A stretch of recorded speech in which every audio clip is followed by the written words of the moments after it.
अब देखिएगा आगे चलते हैं, अपने आगे क्वेश्चन में चलते हैं। ये एग्जाम्पल नंबर 11 है। 1 point describe the diameter AB of a circle with constant velocity।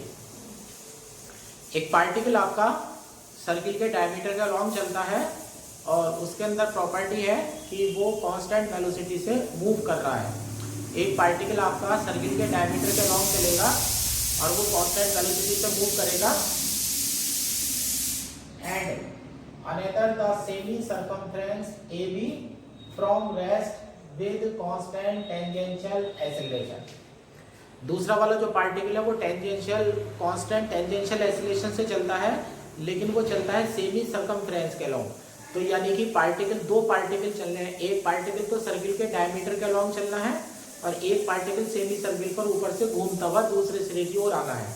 जो पार्टिकल डायमीटर के अलॉन्ग चल रहा होगा वो कांस्टेंट वेलोसिटी से चल रहा होगा और जो सेमी सर्कमफ्रेंस के अलॉन्ग घूम करके आ रहा होगा वो कांस्टेंट टेंजेंशियल एक्सीलरेशन से आ रहा होगा।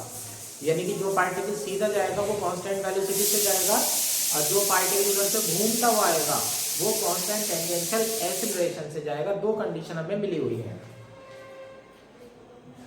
They start together from A and arrive together at B. Show that the velocities at B are pi/1। दोनों बिंदु A से एक साथ चलना शुरू करते हैं और बिंदु B पर जो पहुंचते हैं वो भी एक साथ पहुंचते हैं। यानी कि दोनों पार्टिकल जो अलग अलग रास्ते पर जा रहे हैं वो बिंदु A से लेकर के बिंदु B तक जाने में दोनों समान समय लेते हैं। अब हमें सिद्ध करके दिखाना है कि बिंदु B पर जब हम जाएंगे तो उनके वेग का जो अनुपात होगा वो pi/1 होगा। अब देखिएगा सॉल्यूशन। ये हमारा एक सेमी सर्किल है, ये मान लीजिएगा सेंटर है, ये A है और ये B है। एक पार्टिकल A से चला, ये मान लीजिएगा वेलोसिटी पे V1 दे देता हूं। अब ये मैं मान करके चल रहा हूं, मेरा एक पार्टिकल कांस्टेंट वेलोसिटी V1 से चलता है B की तरफ, सीधे डायमीटर के अलॉन्ग जा रहा है और मान लेता हूं मैं T1 समय में पहुंच जाता है। अब इसके पास एक्सीलरेशन नहीं है तो मैं सीधे सीधे फार्मूला लगाऊंगा, distance is equal to velocity into time, 10th class का फार्मूला। ये that one particle move with constant velocity v1 from A to B along the diameter. Let one particle move with constant velocity v1 from A to B along the diameter 2a। तो चलो यहाँ देखिए, ध्यान डाल देते हैं, इधर हो जाएगा इधर हो जाएगा, along the diameter and B at B in time t1। अब मैंने मान लिया है कि A से B तक जाने में जो टाइम लगेगा वो T1 लगेगा। अब हमारा 10th क्लास का फार्मूला होता है distance is equal to velocity into time. तो डिस्टेंस आपकी डायमीटर 2 हो जाएगी, वेलोसिटी v1 होगी या T1 होगी। इक्वेशन नंबर 1 ये 2 इज इक्वल टू आ चुका है v1, T1 आ चुका है। पहला वाला पार्टिकल नियत वेग से चल रहा था तो इसका काम हमारा खत्म हो चुका है। अब दूसरे वाले पार्टिकल के लिए चलते हैं जो constant acceleration constant tangential acceleration से मूव कर रहा है और वो सर्कमफ्रेंस के अलॉन्ग जा रहा है। अब मान लीजिएगा दूसरा पार्टिकल जो है इधर चलता है, स्टार्टिंग वेलोसिटी उसकी 0 है, एक्सीलरेशन उसका कांस्टेंट है। मान लीजिएगा किसी समय बिंदु P पर है और यहाँ मान लेते हैं इसकी वेलोसिटी जो है वो V है, जो हम अलॉन्ग द टेंजेंट दिखा रहे हैं। अब इस वाले पार्टिकल के बारे में बात करते हैं जो 0 वेलोसिटी से चला है, 0 वेलोसिटी से। अब A से B की तरफ जो पार्टिकल जा रहा है, A से B की तरफ जो पार्टिकल जा रहा होगा उसकी वेलोसिटी में कोई चेंज नहीं होगा। तो जब ये वाला पार्टिकल यहाँ पहुंचेगा तो इसकी वेलोसिटी v1 होगी और इस वाले पार्टिकल को जब मैं घुमा करके लाऊंगा तो ये एक्सीलरेशन में है, तो एक्सीलरेशन होने के कारण इसका वेग लगातार परिवर्तित होकर चला जाएगा और मान लीजिएगा यहाँ पर आकर के वेलोसिटी दे देता हूँ मैं v2। यानी कि जो मेरा पार्टिकल A से B तक सीधे गया है वो v1 एक समान चाल से चल रहा है, तो वहां पर जब वो B पर पहुंचेगा तो उसकी वेलोसिटी v1 होगी दूसरा पार्टिकल मेरा एक्सीलरेशन से घूमता हुआ आ रहा है, वो विराम से चलना शुरू करता है और त्वरण होने के कारण उसका वेग लगातार बढ़ता चला जाएगा और जब वो बिंदु बी पर पहुंचता है तो मैंने मान लिया है कि वहां पर जाकर के पहुंच करके मेरी वेलोसिटी v2 हो जाती है। अब मुझे v1 और v2 का अनुपात ज्ञात करना है। अब देखिएगा दूसरे पार्टिकल के लिए चलते हैं।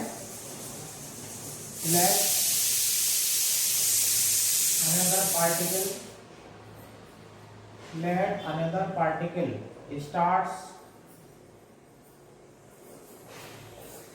starts from rest from A along the semi circumference। दूसरा पार्टिकल सेमी सर्कमफ्रेंस अर्धवृत्त की परिधि के अनुदिश चल रहा है along the semi circumference with constant tangential acceleration के। मान लिया वो जो पार्टिकल है जो नियत टेंजेंशियल एक्सीलरेशन से चल रहा है, मैंने उसका एक्सीलरेशन k मान लिया है। अब मैं यहाँ इक्वेशन ऑफ मोशन की तैयारी करने वाला हूँ। तो ये मेरा dv upon dt equal to k हो जाएगा। अगर मैं इसका इंटीग्रेशन करता हूं तो b इक्वल टू मिलेगा मुझे k t इंटीग्रेशन करके और प्लस कांस्टेंट आ जाएगा मेरा c1। अब c1 की वैल्यू मुझे चाहिए तो एट a पर जाता हूं, b इक्वल टू 0 हो जाएगा, t इक्वल टू 0 हो जाएगा, b इक्वल टू 0 हो जाएगा और t इक्वल टू 0 हो जाएगा। देन मेरा c1 इक्वल टू 0 हो जाएगा, यहाँ पर b इक्वल टू kt हो जाएगा। कितना हो जाएगा b इक्वल टू kt। अब ये मेरा वेलोसिटी और टाइम में रिलेशन आ गया है, ये वेलोसिटी और टाइम में रिलेशन आ गया जो पार्टिकल मेरा सेमी सर्कमफ्रेंस के अलॉन्ग चलता हुआ जा रहा है b इक्वल टू। अब यहाँ पर मैं कॉमन लगा करके यहाँ पर साइड में ये लिख देता हूँ एट b। इस फार्मूले को लेकर के बिंदु b पर चले जाइएगा। जब बिंदु b पर आप जाते हैं तो देखिएगा वेलोसिटी v2 दिखा रखी है, यहाँ b की जगह v2 हो जाएगा k।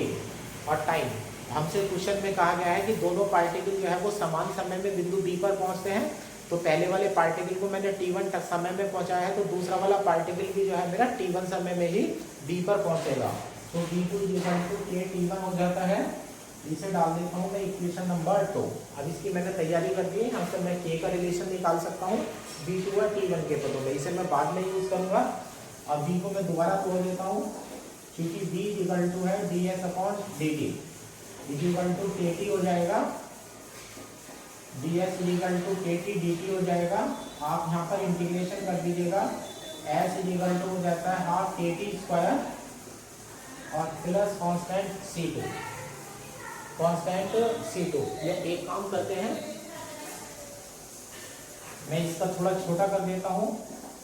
Integrate from a to b, कहाँ से कहाँ तक इंटीग्रेशन कर रहे हैं, a से b में। a पर जाकर के लोअर लिमिट ले लीजिएगा और b पर जाकर के अपर लिमिट ले लीजिएगा। तो इधर हो जाता है इंटीग्रेशन ds और k इंटीग्रेशन t dt। अब देखना ध्यान से, मैं लिमिट कैसे लूंगा। मैं a से b जा रहा हूँ और अलॉन्ग द सर्कमफ्रेंस जा रहा हूँ, तो जहाँ से मैं चलूंगा वहाँ पर तो मैं लोअर लिमिट 0 डाल दूंगा और जब मैं सेमी सर्कमफ्रेंस के अंदर चलता हुआ आऊँगा तो मैं आधी परिधि तय कर लूंगा। तो मेरी लिमिट हो जाएगी पाई ए। एस की लिमिट 0 से लेकर के पाई ए हो गई है। अब यहाँ लिमिट मान लेते हैं, टाइम की स्टार्टिंग तो 0 से ही होगी जब से हम टाइम नापना शुरू करेंगे और वहाँ तक पहुँचने का टाइम हमारा t1 पहले ही डिसाइड हो चुका है। तो लिमिट हो जाएगी 0 से t1। तो ये मेरा हो जाता है पाई ए इक्वल टू के टी का टी स्क्वायर अपॉन 2 हो जाएगा। तो ये बन जाएगा t1 स्क्वायर अपॉन 2 बन जाता है। अब यहाँ से t1 स्क्वायर अपॉन 2 बन जाता है। अब यहाँ से पाई ए इक्वल टू के t1 स्क्वायर है, t1 की वैल्यू यहाँ से डाल दीजिएगा या पहले k की वैल्यू डालिएगा। Use equation 2।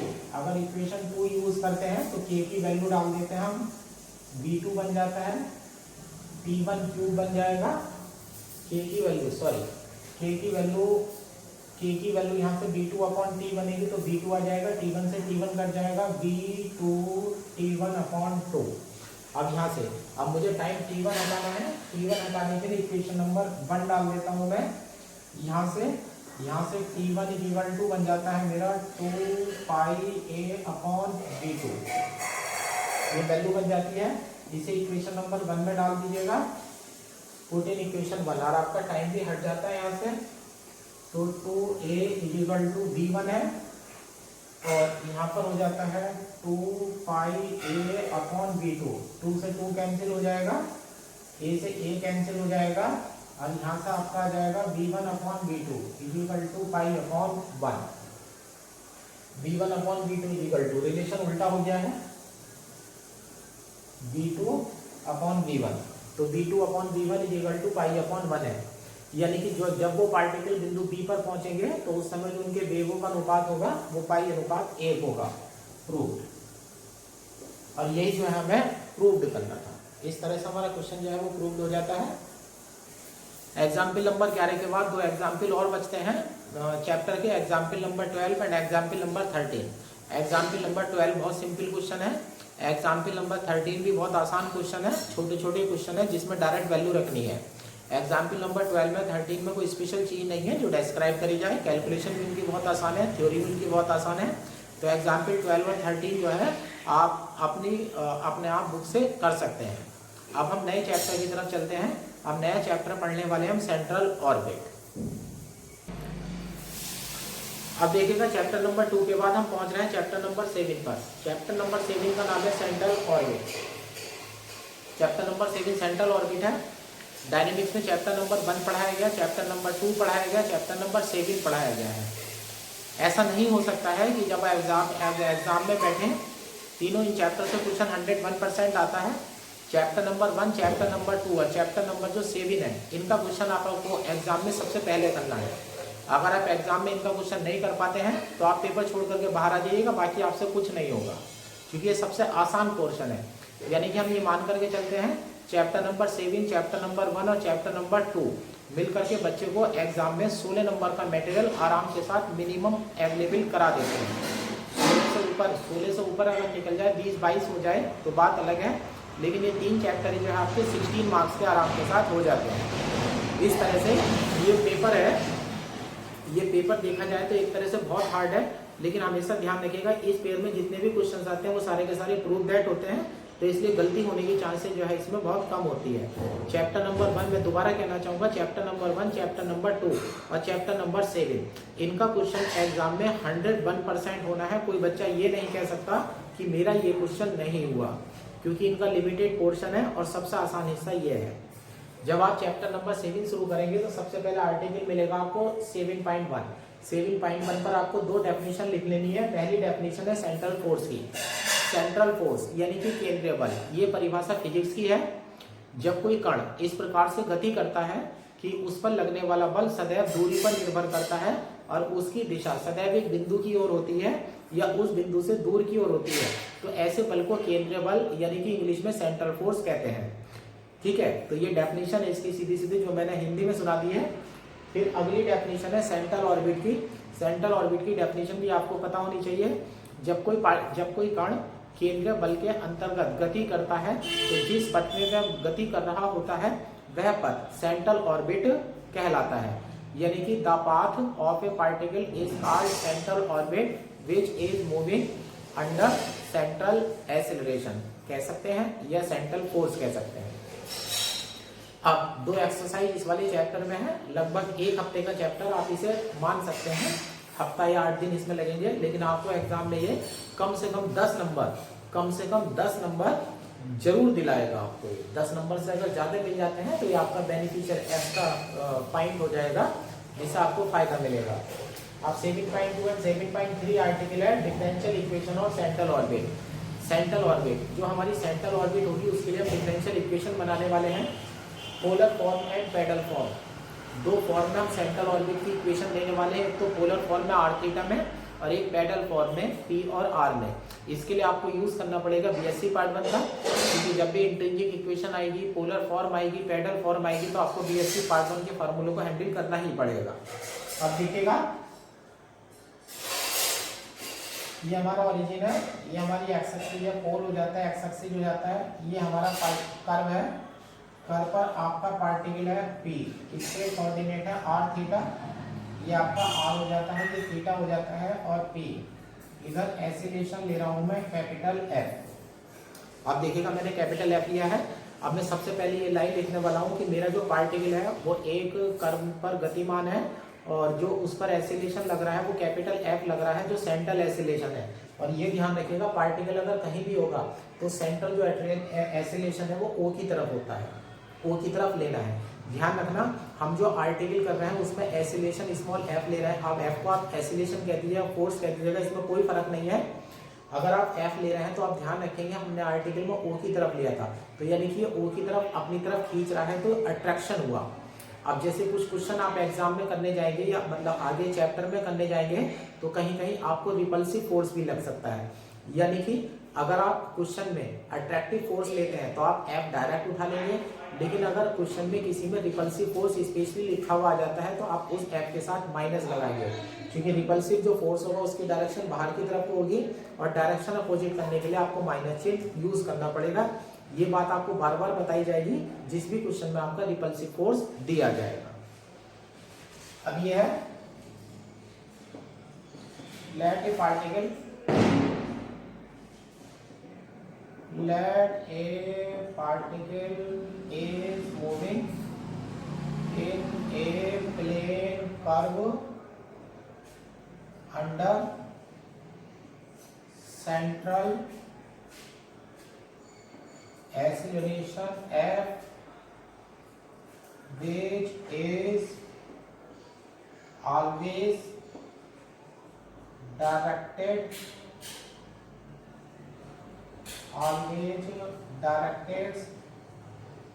towards fixed point O। अब मैंने मान लिया है कि मेरा जो पार्टिकल है वो ऐसे त्वरण के अंतर्गत या ऐसे बल के अंतर्गत गतिमान है जो सदैव बिंदु O की ओर लगा रहता है। एक थैली टंडी इसके पीछे दीवार के जगह let P R theta, let P R theta be the position, be the position of particle at any time t। मान लेते हैं पी आर थीटा जो है पार्टिकल की पोजीशन है किसी बिंदु t पर। अब देखिएगा चैप्टर नंबर 1 के अलॉन्ग चलिएगा, जो O से P को मिलाने वाली डायरेक्शन होती है वो रेडियल डायरेक्शन कहलाती है, लेकिन O से P की तरफ को अगर जाएंगे तो रेडियल एसिलेशन मिलेगा, लेकिन आपका पार्टिकल अंदर को आ रहा है तो आप एक माइनस चिन्ह और लगा दीजिएगा। तो यहाँ से आपको मिल जाता है radial acceleration is equal to minus है अब d2r upon dt square minus r d theta upon dt का whole square is equal to minus है। इक्वेशन नंबर 1 ये हमारा रेडियल एसिलेशन हो चुका है। चैप्टर नंबर 1 से हम रेडियल एसिलेशन का फार्मूला उठा करके ले आए हैं। रेडियल एसिलेशन हमारा तैयार है। पार्टिकल के पास कोई ट्रांसवर्स एसिलेशन नहीं है। अगली शर्त उसकी लगाइएगा, since there is no transverse acceleration, कोई ट्रांसवर्स एसिलेशन नहीं है तो हमारे पास फार्मूला हो जाता है 1/1 r d upon dt r square d theta upon dt equal to 0। यहाँ से d upon dt r square d theta upon dt equal to 0 हो जाएगा। अब आप जब इसका इंटीग्रेशन करते हैं तो d theta upon dt r square d theta upon dt equal to डालेंगे h कांस्टेंट। ये ध्यान रखेंगे ये कांस्टेंट h के अलावा किसी और चीज से रिप्रेजेंटेशन नहीं देगा, क्योंकि आपको सारी वैल्यू जो है आगे h में ही ले करके जानी है। r square d theta upon dt की वैल्यू h हो जाती है। यहाँ से d theta upon dt equal to बन जाता है h upon r square. Equation number 2। अभी देखिएगा D theta upon D T equal to H upon R square बन चुका है। समीकरण नंबर जो इक्वेशन नंबर 1 है उसमें डिफरेंशिएशन टाइम के रेस्पेक्ट में है, जो इक्वेशन नंबर 2 है उसमें भी डिफरेंशिएशन टाइम के रेस्पेक्ट में है। लेकिन मैं डिफरेंशियल इक्वेशन निकालने जा रहा हूँ जो मुझे पाथ प्रोवाइड करे, लेकिन जो मेरी सेंट्रल ऑर्बिट का पाथ होगा वो आर थीटा में होगा, तो मुझे टी से छुटकारा पाना पड़ेगा। सही है ना। अब जिस तरह से हमारा वेरिएबल r चल रहा होता है, रेडियस वेक्टर r चल रहा होता है, ये सारे क्वेश्चन एक नए वेरिएबल u में होते हैं। किसमें होते हैं सारे क्वेश्चन? एक नए वेरिएबल u में होते हैं। और r और u का रिलेशन ये होता है कि r का जो इनवर्स होता है वो u होता है। तो आप ये ध्यान रखिएगा, उस पूरे चैप्टर में धीरे धीरे आप सीख जाएंगे कि आर और यू जो है वो एक दूसरे के रेसिप्रोकल होते हैं। अब ये है, अब ये ले लीजिएगा आप, late are equal to 1/u। ये ध्यान रखिएगा, पूरे चैप्टर में चलेगा ये, आर इक्वल टू 1/u है। अगर आप यहाँ से dr/dt निकालते हैं तो dr/dt निकालते हैं तो ये हो जाता है माइनस का 1/u² हो जाएगा, और यहाँ du/dt हो जाता है, माइनस का 1/u² हो जाता है, और यहाँ से हो जाता है du/dt। लेकिन ध्यान रखिएगा, इस पूरे उसमें आपको dt से छुटकारा पाना है। अब आप इसे ऐसे कन्वर्ट कर देते हैं, माइनस के 1/u² हो जाता है, du/dθ हो जाता है, dθ/dt हो जाता है। dθ/dt की वैल्यू आप h/r² डाल दीजिएगा, यूज इक्वेशन 2। तो dr/dt की वैल्यू हो जाती है माइनस 1/u² है, यहाँ du/dθ है, और ये वैल्यू हो जाती है आपकी h/r²। अब ये देख लीजिएगा, r की वैल्यू जो है 1/u है, तो यहाँ पर जब r की वैल्यू 1/u रखेंगे तो u² ऊपर चला जाएगा, तो u² से u² कैंसिल हो जाता है। ये आपका बन जाता है dr/dt इक्वल टू माइनस का h du/dθ। अब आप इसे संभाल कर रखिएगा, ये फर्स्ट डेरिवेटिव मैं आपको दे चुका हूँ। फर्स्ट डेरिवेटिव dr/dt की वैल्यू बन चुकी है माइनस का h du/dθ। अभी देखिएगा यहाँ पर dθ/dt की वैल्यू तो इक्वेशन नंबर 2 से मैं यहाँ यूज कर लूंगा, लेकिन मुझे जरूरत है d2r/dt² की। अभी इसका एक बार डिफरेंशिएशन और करिएगा, इधर आ जाइएगा, ये पहले इधर चलते हैं, differentiation with respect to t, ध्यान से करिएगा। ये d2r/dt² हो जाता है, माइनस h कांस्टेंट है, यहाँ हो जाएगा d2u/dθ² इंटू dθ/dt। ध्यान से देखिएगा, जब मैंने t के रेस्पेक्ट में डिफरेंशिएशन करा है, तो पहले मैंने u का थीटा के रेस्पेक्ट में डिफरेंशिएशन करा, फिर थीटा का मैंने t के रेस्पेक्ट में डिफरेंशिएशन करा। अब dθ/dt की वैल्यू इक्वेशन नंबर 2 से डाल दीजिएगा दोबारा से, use equation 2, d2r/dt² equal to minus h d2u/dθ² हो जाएगा, dθ/dt की वैल्यू h/r² हो जाएगी। अब r की जगह u रख दीजिएगा तो u² ऊपर हो जाता है, तो ये हो जाता है d2r/dt² equal to minus h² आ जाएगा, u² आ जाएगा, और d2u/dθ² आ जाता है। अब आपकी ये वैल्यू आ जाती है माइनस h² u² d2u/dθ²। अब ये सारी वैल्यू लेकर के इक्वेशन नंबर 1 में चलिएगा। अब आपका जो रिजल्ट है वो आने वाला है,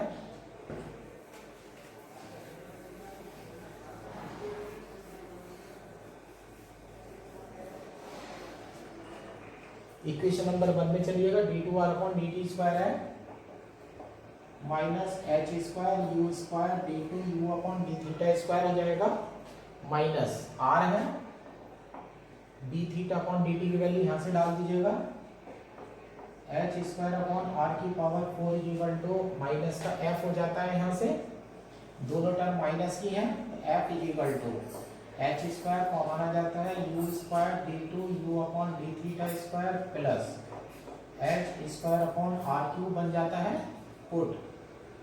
अब r की जगह आप 1/u डाल देंगे तो u³ ऊपर हो जाएगा, तो u² कॉमन हो जाएगा, तो f इक्वल टू बन जाता है h² u² प्लस d2u/dθ²।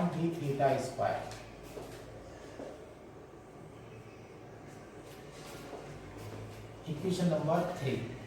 अब इसे आप ध्यान से पहचान लीजिएगा, जिसे आप ध्यान से पहचान लीजिएगा, अगर जो आने वाली एक्सरसाइज है उसमें भी और उससे जो नेक्स्ट एक्सरसाइज है उसमें भी, दोनों एक्सरसाइज में हम सबसे पहले यही वाला फार्मूला यूज करने जा रहे हैं।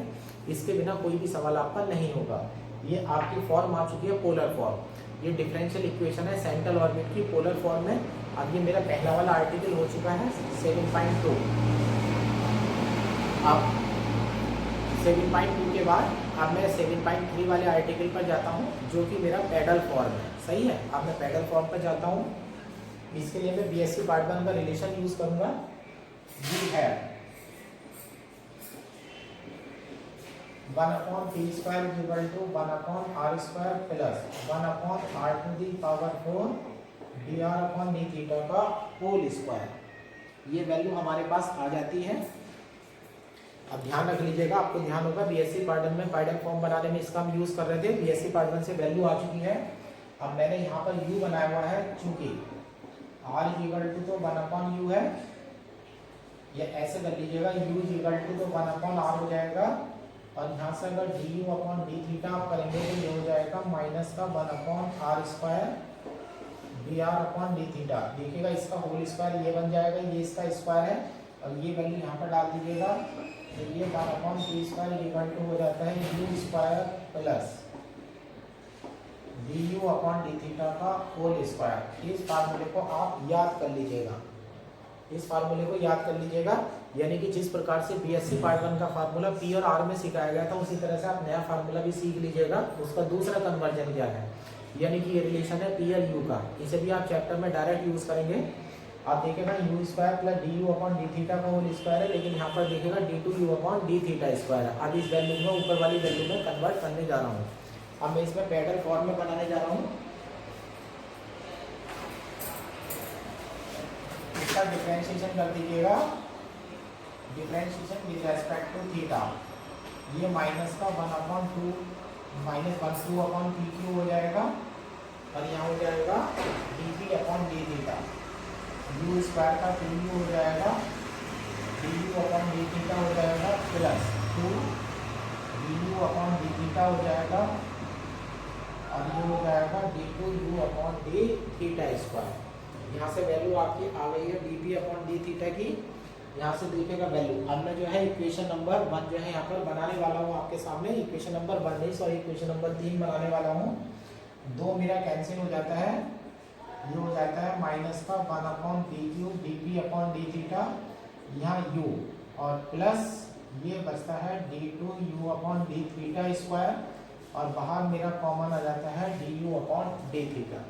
ये d you upon D theta मेरा कॉमन आ चुका है।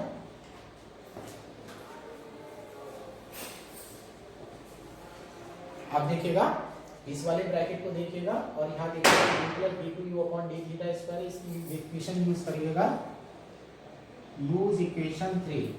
इक्वेशन नंबर 3 से आपको वैल्यू मिलती है 1 अपॉन पी क्यू मिलता है, D P upon D theta मिलता है, ये वाली वैल्यू यहाँ से आ जाएगी आपकी f upon h square u square आ जाता है, और यहाँ आपका d you upon D theta हो जाता है। देखिएगा यहाँ से ये वैल्यू आपकी आ चुकी है यहाँ पर। अब मुझे जो रिलेशन चाहिए, मुझे रिलेशन पैडल में चाहिए, तो यहाँ पर हो जाता है मेरा माइनस का, अब यहाँ u है, put u equal to 1 upon r रख दीजिएगा, तो ये माइनस का 1 अपॉन पी क्यू हो जाता है, D P upon D theta हो जाता है, और यहाँ पर हो जाता है F R square upon h square हो जाएगा। यहाँ डिफरेंशिएशन कर दीजिएगा तो माइनस के 1 अपॉन आर स्क्वायर हो जाएगा, और यहाँ D R upon D theta हो जाता है। u की वैल्यू रख दी गई है, अब r से r यहाँ कैंसिल हो जाता है, माइनस से माइनस कट जाता है, दोनों वैल्यू आपस में कट चुकी हैं। अब यहाँ डी थीटा से डी थीटा कटेगा, अब f की वैल्यू निकाल दीजिएगा, एच स्क्वायर इधर आ जाएगा, अपॉन में पी क्यू आ जाएगा, डी थीटा कट जाएगा, और यहाँ आ जाएगा D P upon D are. अब इन दो फार्मूलों को पहचान लीजिएगा, एक तो इक्वेशन नंबर 3 में दिया गया है, और एक ही फार्मूला दिया गया है F equal to H square upon P Q D P upon D R. जब आप पोलर फॉर्म में काम कर रहे होंगे तो आप इक्वेशन नंबर 3 का यूज़ करेंगे, और जब आप पैरेलल फॉर्म में काम कर रहे होंगे तो आप H square upon P Q D P upon D are इस फार्मूले का यूज़ करेंगे, और इन फार्मूले में रख करके आपका एफ आ जाएगा। एफ आपका फोर्स भी कह सकते हैं और एसिलेशन भी कह सकते हैं। फिजिक्स वालों के लिए फोर्स और एसिलेशन के मायने अलग अलग होते हैं, लेकिन हम डायमेंशन में नहीं जाते हैं, हम मात्रक नहीं लिखते हैं। द्रव्यमान हमेशा नियत राशि होती है, तो एफ हमारे लिए फोर्स का भी काम कर सकता है, और एफ जो है हमारा एसिलेशन के लिए भी काम कर सकता है, क्योंकि सारी चीज़ें जो है हमारी कांस्टेंट में छिप जाती हैं। इस तरह से मैंने आपको सेंट्रल ऑर्बिट जो चैप्टर है वो शुरुआत कर दी गई है। अब इसमें जो पहली एक्सरसाइज है वो 2 दिन लेगी, और वो आराम के साथ आपकी आसानी से खत्म हो जाएगी। बहुत सिंपल एक्सरसाइज आपको मिलेगी करने के लिए।